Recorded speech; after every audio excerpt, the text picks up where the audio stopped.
Hi bro, hi sister, praise lord. அவங்க யாருங்க முடிவு பண்ணுறதுக்கு? ஆனால் இங்கே இவர் இப்படி முடிவு பண்ணி வச்சிருக்காரு. அவங்க யாருங்க உங்களுக்கு ஆகாது, உங்களால் முடியாது, உங்களால் கூடாது, நீலாம் இதுக்கு வேலைக்கு ஆக மாட்டேன், உனக்குலாம் ஃபியூச்சர் இல்லைன்னு சொல்கிறதுக்கு? அவங்கள படித்ததும் அவர் தான், என்ன படித்ததும் அவர் தான், உங்களை படித்ததும் அவர் தான். நம்மளை குறித்து அவர் வச்சிருக்க திட்டம் டோட்டலாக வேறு. மனுஷன் வச்சிருக்க திட்டங்கள்லாம் கிடையவே கிடையாது.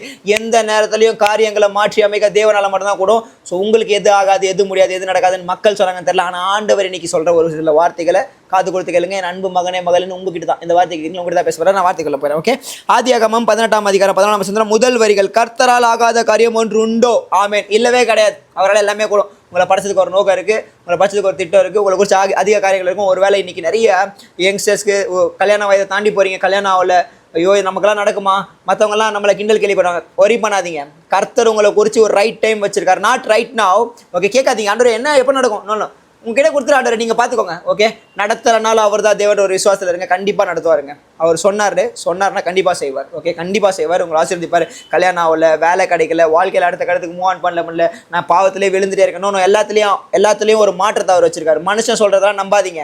ஏன்னா பிசாசு மனுஷன் சொல்கிறத கேட்டு உங்களை இன்னும் டிமோட்டிவேட் பண்ணி அவன் இன்னும் உங்களை கீழே விழப்பான். ஆனால் ஆண்டவர் சொல்றாரு, என்னால் ஆகாத காரியம் ஒன்றுமே இல்லை, எல்லாத்தையும் முடிக்க முடியும். உங்களை குறித்து வச்சிருக்கேன் திட்டத்தை எல்லாத்தையும் பெருசாக பண்ண போகிறேன். அன்பு மகனே கவலைப்படாத, I will take care. Okay, give it to me everything, I will take care, take rest அப்படின்னு சொல்றாரு. புரியுதா? பொருளாதார ரொம்ப தெளிவாக புரியுதுனால இல்லை மீண்டும் கருத்துக்கு சோதரம் மாமேன் இல்லையா? Love you.